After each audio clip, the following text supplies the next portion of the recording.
اهلا بيكم في حلقه جديده من قناتكم براند تولز. لو انت اول مره تتفرج عليا، انا اسمي مصطفى، بقدم مراجعات عن العدد وبقدم نصايح عن طريقه استخدامها. هدفي الاساسي في القناه ان انا ارد على اي سؤال انتوا بتبعتوه لي. لو عندك اي سؤال خاص بيك في العدد ابعته لي على الرقم الواتس، هتلاقيه في الديسكريبشن، او اكتبوا لي في كومنت اي شيء هرد عليكم على طول. ولو السؤال اتكرر اكتر من مره هعرف ان هو سؤال مطلوب وهعمل عنه فيديو. تمام. فيديو النهارده بيتكلم عن حاجه مهمه جدا، الا وهي البوش الهيكوبي. وهل في حاجه اسمها بوش هيكوبي ولا بوش مضروب ولا بوش صيني؟ كل ده هناخده بالتفصيل في الفيديو بتاع النهارده، وهشرح لك ازاي لو انت بقى عايز تشتري بوش، وازاي تفرق بين البوش الهيكوبي والبوش الاوريجينال. والبوش الصيني ده وضعه ايه؟ هل ده بوش اصلا ولا مش بوش؟ بس عشان تفهم الموضوع من كل الجوانب هحكي لك القصه حصلت معايا. انا لما كنت سيلر جات لنا مكالمة عادي، لأن احنا كنت في الشركة اللي احنا فيها مش شرط إن أنت بتتصل تشتري، وفي ناس بتسأل عادي وبرد على أسئلتها. فجالي مكالمة واحد بيقول لي إن أنا اشترى هيلتي بوش جي بي اتش 24 دي اف ار 24 دي اف ار، الخط إنتاج ألمانيا. الطبيعي إن الهيلتي ده خط إنتاج الصين بتاعه بيتراوح ما بين 3500 ل 3700. هو بيقول لي ان انا اشتريته بسعر لقطه، لان كان في واحد مشتريه وهو عايز يبيعه، فمشتري منه كسر زيرو، مشتري مستعمل بسعر ارخص. المهم عرفت ان هو مشتريه بسعر 1050 جنيه. فقلت له طبيعي ان الهيلت اللي انت مشتريه ده يا فندم مش اوريجينال، بس برضه احنا ما ينفعش نحكم من مجرد السعر. ففي كذا حاجه احنا بنعرف منها ان الهيلت ده اوريجينال. فقلت له صور لي البارت نمبر بتاع الهيلتي. البارت نمبر ده بيبقى رقم بره، هو رقم القطعه بيبقى مكتوب على الجهاز من بره. ده من خلاله مش بعرف هل الجهاز ده اصلي ولا لا، بس هو بيساعدني لان بحدد منه رقم القطعه، بقدر اعرف من خلالها الاكسسوارات اللي جايه من الجهاز. في الهيلتي نفسه عندي الكيو ار كود، بيبقى مكتوب رقم تحت الكيو ار كود اسمه السيريال نمبر. السيريال نمبر ده هو اللي من خلاله اللي اقدر احدد الهيلتي ده اصلي ولا لا. واحد يقول لي يعني الرقم ده ما يقدرش يتضرب زي ما رقم القطعه اللي من بره بيتضرب، بقول له لا، لان رقم القطعه اللي من بره ثابت ما بيتغيرش، فعادي اي حد يقدر يقلده. رقم القطعه وظيفته ان انا بقدر اعرف من خلاله الجهاز اللي معايا ده الملحقات بتاعته ايه، عشان ما يضحكش عليا، ما بقاش حد فاتح الهيلتي او فاتح السيلد واخد منه حاجه. فانا من رقم القطعه بعرف الحاجه اللي جواه. لكن رقم السيريال ده عامل زي سيريال الكارت الشحن. انت لو تعرف تضرب سيريال كارت الشحن يبقى تعرف تضرب سيريال بوش. تمام. فده ما بتقدرش تلعب فيه خالص. فدخلت على موقع بوش الاصلي، كتبت البارت نمبر وكتبت السيريال نمبر، ما جابليش حاجه. احنا لما ما بيجيلناش حاجه بنعرف ان الهيلتي ده مش اصلي، او ايا كان القطعه دي مش بوش اصلي. طيب انت يعني السيريال ده بيمشي ازاي؟ ودي برضو نصيحه لاي حد بيشتري بوش لازم تعملها عشان ما يتنصبش عليك. انت بعد ما بتشتري اي معده، الجهه اللي انت اشتريتها منها بتديك بطاقه ضمان، دي بتبقى ضمان سنه. في رقم اللي هو 16 ده بيبقى مكتوب على الضمان، بتكلمه، ده ضروري لازم تكلمه، ولازم تمليه السيريال نمبر بتاع الجهاز. من خلال السيريال نمبر ده هم بيفعلوا، يعني بيسجلوا عندهم ان السيريال نمبر ده خلاص اتباع. يعني انت كده يعتبر بتساعدهم ان هم يمنعوا عمليات النصب، فخلاص اتسجل عليه انه اتباع. لو حد تاني جه يكلمهم وقال لهم نفس السيريال نمبر، هيعرفوا ان الجهاز اللي معاه ده مش اصلي، وده سيريال نمبر متقلد.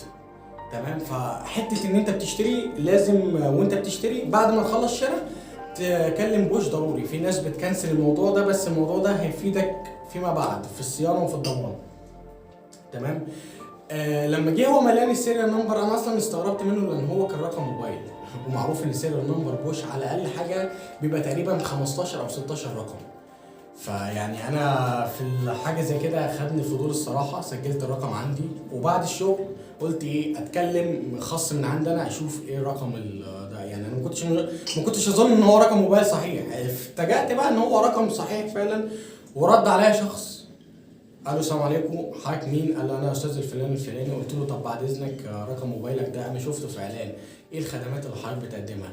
قال لي احنا شركه بنستورد اجهزه بنستوردها بالطلب من الصين. فبقول له طب حضرتك يعني دلوقتي انت مستورد اجهزه بوش؟ قال لي اه. قلت له طب حاجه عارف ان الاجهزه اللي انت بتشتغل فيها دي مش بوش؟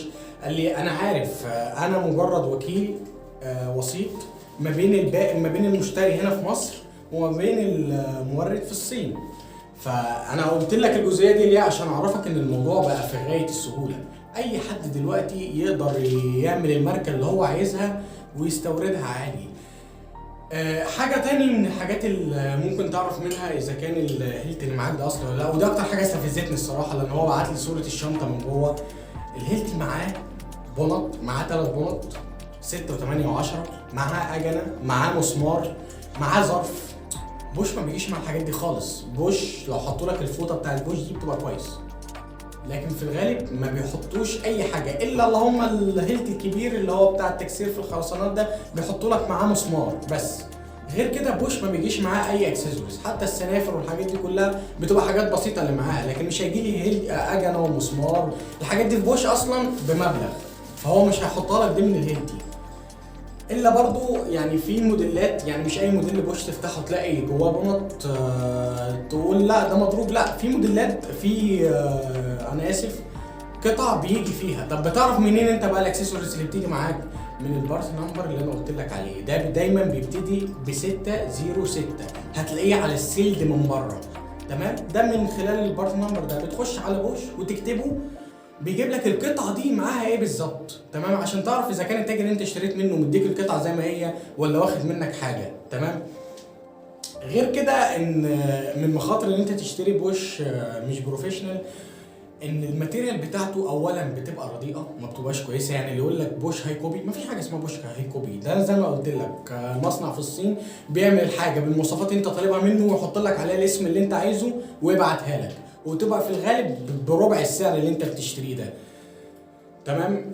حته بقى بوش الصيني، لان دي حاجه مهمه جدا. الناس بتقول لك ايه ده، لا ده بوش صيني. لا، بوش الصيني هو بوش اصلي، لان بوش ليها خط انتاج في الصين عادي جدا زي اي مصنع. ليها كذا خط انتاج، اهمهم الصين وروسيا واعلى حاجه المانيا. تمام؟ لكن خط انتاج الصين هو في النهايه بوش ونفس مواصفات بوش وينطبق عليه الضمان بتاعه. المهم بس تتاكد ان البوش ده اصلي. طب اعرف منين بقى؟ يعني عشان ما اقعش في المشاكل ده كله، ما احتاجش ان انا ادور ورا الشخص اللي انا بشتري منه. دايما احاول لما اجي اشتري بوش بالذات، لان هي اكتر حاجه بتتضرب، اشتري من مكان ليه اسم. المكان ده يخاف على اسمه ويخاف ان هو يبيع حاجه مضروبه. تمام؟ هستعرض لكم النهارده حاله معايا دلوقتي، هنزل لكم بيها سكرين لسه والله مصادفها قبل ما اسجل الفيديو ده، وقلت ان انا هستشهد بيها. يعني انا اسف ان انا هذكر اسم الصفحه، بس انت عامل اعلان لصفحتك، فانا حقي ان انا اعرض الاعلان بتاعك. تمام؟ الاعلان معايا من شركه الفاروق للعدد. هحط لكم طبعا سكرين الاعلان وانا وراه، كاتب عرض السنه الجديده يا تلحق يا ما تلحقش، خصم وشحن مجاني، خصم وشحن مجاني على هيلتي بوش. تمام؟ هاي كوبي اعلى جوده، زي ما اتفقنا مفيش حاجه اسمها هاي كوبي، يا بوش صيني يا بوش مضروب، والمضروب ده مش بوش. تمام؟ في مصر الاغنى لا غنى عنه في صنايع او بيت للتركيب الخرسانه. ما علينا، مش هقرا الاعلان كله. كاتب معاه 3 بونط تخريم و2 بونط التكسير، وكمان ظرف اضافي اللي هو الموديل الدي اف ار بتاع البوش. الظرف الاضافي اقل حاجه زي ما قلت لكم 3600 اقل حاجه. هو عامل كل ده بكام؟ وتوصيل مجاني ب 900 جنيه. يعني لو هنقول ان التوصيل مجاني هيتكلف معاك 50 جنيه، هو عامل لك كل ده ب 850 جنيه.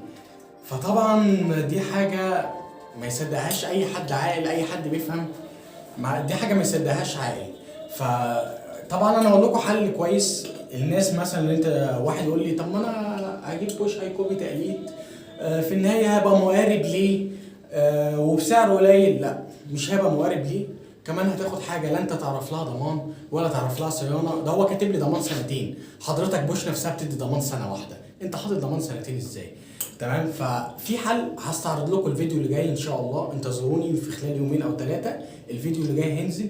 هيلتي محترم جدا بامكانيات كويسه جدا اعلى من بوش. وفي مفاجاه عايز اقول لكم عليها، ان الموبينه اللي جواه تيبيكال موبينة بوش، يعني نفس مقلدينها بالظبط. بس الفرق ان ان دي براند وليه وكيل وليه مركز صيانه وبراند على اعلى مستوى، وبسعر كمان ارخص من كده، ومعاه نفس المواصفات اللي انتوا عايزينها. معاه بونط ومعاه اجنه ومسمار، يعني هيلتي كويس جدا. فانا ان شاء الله في خلال يومين هنزل لكم فيديو بيتكلم عن الهيلتي ده، واعمل لكم مراجعه كامله ليه ونشوفه مع بعض ونجربه كمان.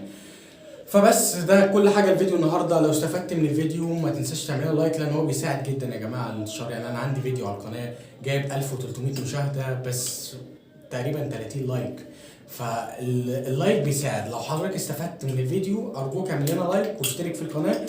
وشكرا ليكم ومع السلامه. وما تنسوش لو عندكم اي استفسار في اي وقت، انا ما بقفلش موبايلي، هتلاقي رقم التليفون في الديسكريبشن او اكتب لي في الكومنتات الساعه الوقت اللي انت عايزه، كلمني هرد عليك ان شاء الله، يعني لان ده هدفي الاساسي في القناه.